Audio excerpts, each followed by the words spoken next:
Over the years, 2K has added some great things. From grinding through the D-League in MyCAREER, to creating your own shirts in the neighborhood, to create a legend, making your favorite player an all-time great. These were the things that made each year feel special. So today, we're going year by year from 2K10 all the way to 2K26 to see just how much they used to give us and how much we're getting now. What is that?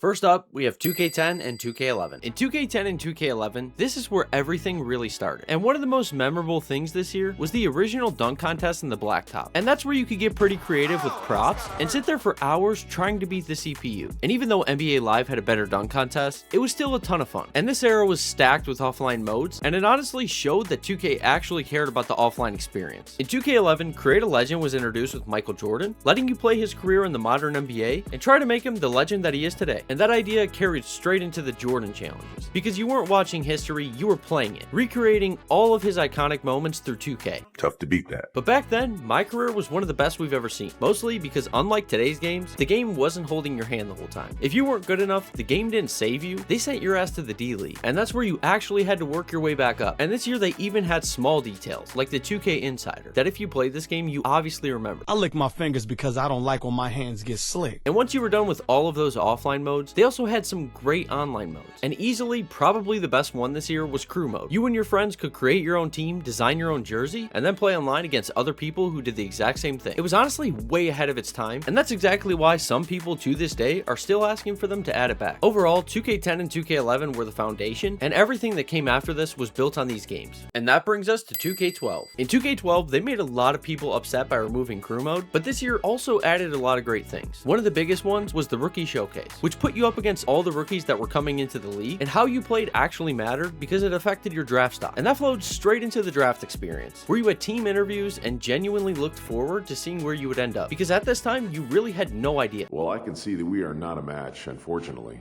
Good luck to you on draft night. And the mystery of where you would end up is part of what made MyCAREER so much fun each year. And Create a Legend, that expanded too, because this time it wasn't just Michael Jordan. Now you could use any player in the game, so you could turn your favorite players into all-time greats. This is another fan favorite mode that people are still asking for to this day. And I know you can player lock in MyNBA, but if you played the original, you know it's just not the same. But this year, you weren't just creating a legend, you were also training with them, because at the same time, legend training camps were added, letting you train with legends to increase your attributes in MyCAREER. And they didn't even stop there, because you also had interesting stuff like cheat codes that let you play as a kid's team. This year was honestly pretty stacked, and a lot of it got overshadowed by crew mode being removed. But looking back, 2K12 added a ton of great things to 2K. Up next, we have 2K13. 2K13 was a pretty weird year, because this was when 2K introduced one of the worst things we ever had in 2K, being VC. But at the same time, they still gave us some pretty fun stuff. They added a celebrity team, which instantly became one of the most interesting features that they added this year, even if you played it once or twice. And at the same time, we can't forget about the Nike ID replays, which made every dunk feel special. And that's because it showed how high your vertical was on each dunk. So every time, you had to stop and watch just to see how high you got. And this year, MyTeam was also introduced. And back then, it was actually really fun. The player market would shift the player's price depending on their performance in real life, kind of acting like a stock market in 2K, and the packs were affordable, legends actually felt rare, and it wasn't filled with microtransactions yet, which makes it even worse to see just how bad this mode has gotten. But they didn't forget about MyPlayer this year, because they gave us Blacktop Online, finally letting you take your MyPlayer online again, which everybody missed so badly in 2K12. And on top of that, we also had Virgin Gaming, brought us a way to win money in 2K, built right into the game. Overall, even though they introduced their own kryptonite being VC, they still also gave us a lot of memorable things this year, and some we still miss in today's games. And that brings us to 2K14. 2K14 was a turning point for 2K. When the next gen version dropped, the graphics jump was insane, and it genuinely felt like a different game altogether. And that LeBron trailer had everyone thinking this was the future of sports games. But that wasn't all. MyCAREER took a completely new direction. Not only did they make MyCAREER a playable movie, they also made each choice you make matter with multiple endings. And this was something we've never seen in 2K. And honestly, this is one of the most entertaining stories. This is the last time you get one up on me. And this year, 2K also introduced a brand new mode called MyGM, which gave you a more hands-on experience with running an NBA team, as the GM, of course. But this year also made one of the most controversial changes that they've ever made. On the last gen version, they removed Create a Legend and replaced it with the Path to Greatness mode, where you control LeBron's career MyCAREER and tried to chase Michael Jordan's legacy to become the GOAT. Some people loved it and some people hated it, mostly because it came at the cost of one of the greatest modes we've ever seen in 2K. Overall, this year was still pretty special and honestly one of the most memorable years of 2K we've ever had. Next up, we have 2K15. In 2K15, 2K really locked in and gave us a lot of good changes. They introduced the Jordan Rec Center, which gave us a brand new experience. Street clothes, got next, and multiple courts running at the same time. And not gonna lie, looking back now, got next spots are a terrible idea for rec. But at the same time, the memories we made here were unforgettable. And this was also the first year that My League was introduced. It replaced the old association mode and gave franchise players so much more control and customization. But obviously, we can't forget about the park, because this was easily where they made the best changes this year. Rep made the grind fun, people were ready to go to war for their affiliation, and the park championships gave people something to grind for all year, simply because the winner would get a brand new park. On top of that, 2K TV was brand new with Rachel Demita. And it might seem stupid to put this on here, but if you played back then, you know she had dudes watching every single week, smiling and kicking their feet in excitement. And it didn't even stop there. You still had All-Star Team Up, My Courts, and MyCAREER, and now we had Stage where you could gamble your VC. Overall, 2K15 was super cheesy, but it's crazy to see just how far they were willing to go just to give us an enjoyable experience, whether it made them profit or not. Yada, yada, yada.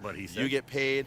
Everybody's happy. And that brings us to 2K16. 2K16 was one of the most beloved years of 2K. For the first time, MyCAREER had us grinding through high school, then college, then the draft, which was a brand new and genuinely an enjoyable experience. And yeah, the story was pretty wild, and rip Vic, even though that man was low-key a leech.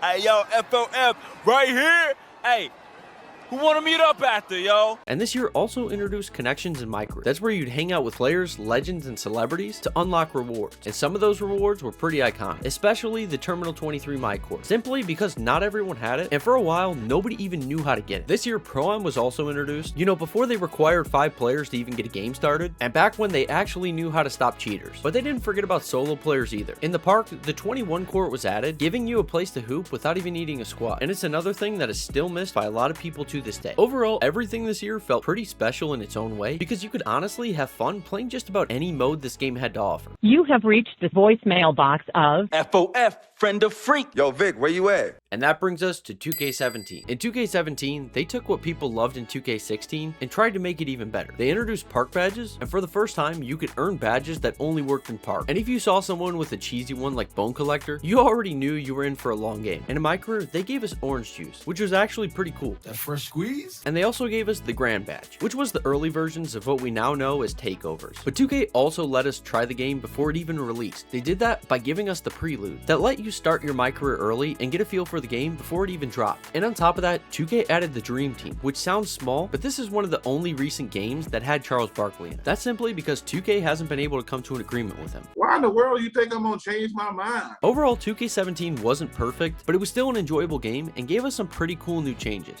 But it's time we make more money. Up next, we have 2K18. In 2K18, they still continued to add new things to the game. The new build system completely changed by allowing dual archetypes, giving you 2 specialties instead of 1. And this year also introduced the Gatorade facility, where you would go and work out every week for stamina boosts, which was pretty cool at first, but honestly, it started to feel like a chore after a while. But probably the best thing from this game, that was the t-shirt creator, which made it possible to get some of the best shirts in the game without going completely broke. And in today's games, I don't even know if that's possible. And in MyTeam, 2K finally gave us a draft mode, which the community had been asking for. Unfortunately, it was pretty ass, but it was still a great idea, and like many great ideas in 2K, instead of making them better, 2K eventually just removed it altogether. 2K18 was still full of new ideas, but the greed with microtransactions really made them easy to forget.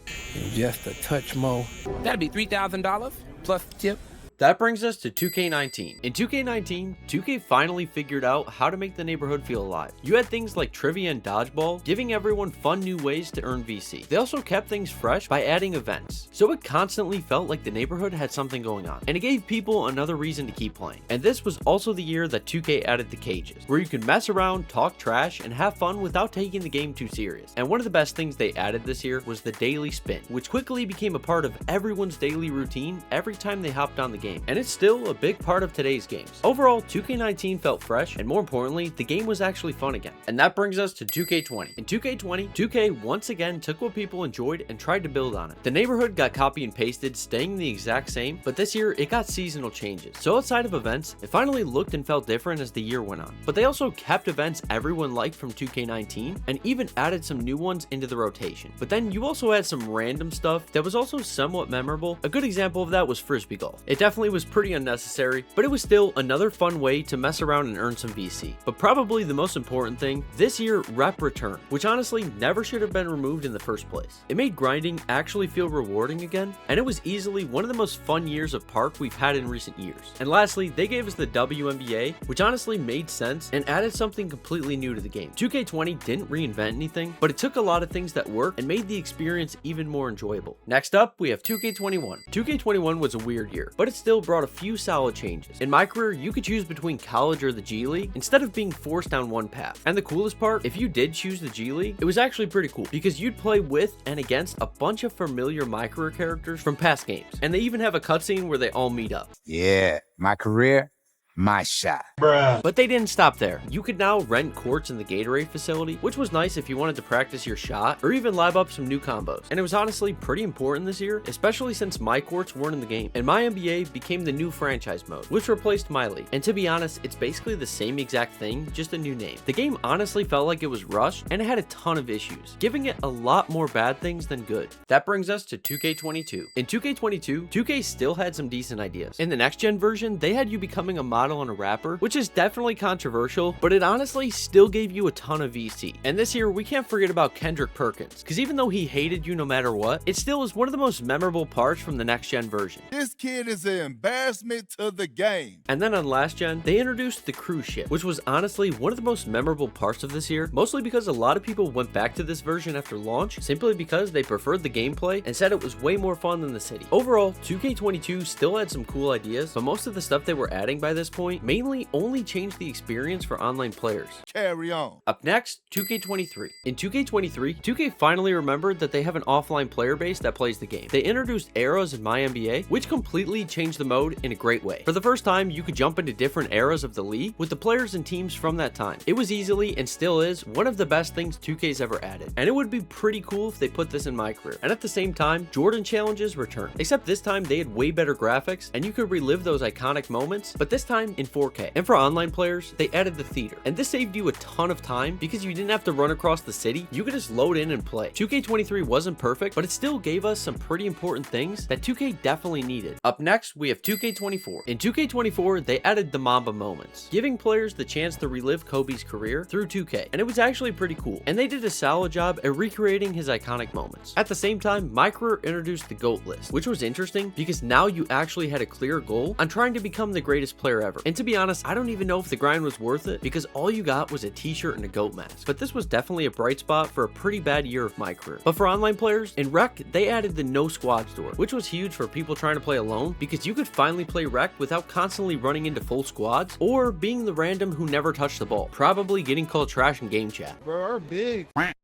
2K24 wasn't great, but once again, it still gave us some pretty important changes. And that brings us to 2K25. In 2K25, the game honestly wasn't that fun at all, but they still added a couple things worth talking about. Because this year, they introduced cap breakers, so you could create some pretty interesting builds. And whether you like them or not, they completely changed how builds were made going forward. And they didn't stop there, also adding the proving grounds, which gave you matchmaking and a leaderboard, so you could really see how ass you were compared to everyone else. And again, it gave solo players a ones court where they could try and place on the leaderboard. It's not really saying much, but 2K25 was one of the worst years we've had in a while, and even then, there were still at least a few decent ideas. And that brings us to the most recent game, 2K26. In 2K26, 2K finally took some steps in the right direction. The MyPlayer Builder is easily one of the best that we've had in a while, and in MyCAREER, they also added build specialization, letting you continue to improve your player even after he's already maxed out, which was another way to make your build feel even more unique. On top of that, lifetime challenges gave players more ways to earn VC and cap breakers, and the new park format with it constantly changing is honestly a cool idea, especially being able to revisit the old parks. Now if they could just deal with the cheaters and actually make park fun again, they might actually be onto something. Overall, 2K26 isn't perfect, but compared to what we've been getting, outside of cheating, it's easily one of the best games we've had in years. And those are the greatest things that 2K has ever added. When you really look back at everything year by year, it's honestly pretty crazy how much they used to give us and how much has either been removed or hidden behind a paywall. But let me know in the comments what your favorite thing is that 2K's ever added. Thank you all for watching, and I appreciate all the support. And as always, I just hope all of you Stay saucy. Ever since I can remember, I've been popping my collar.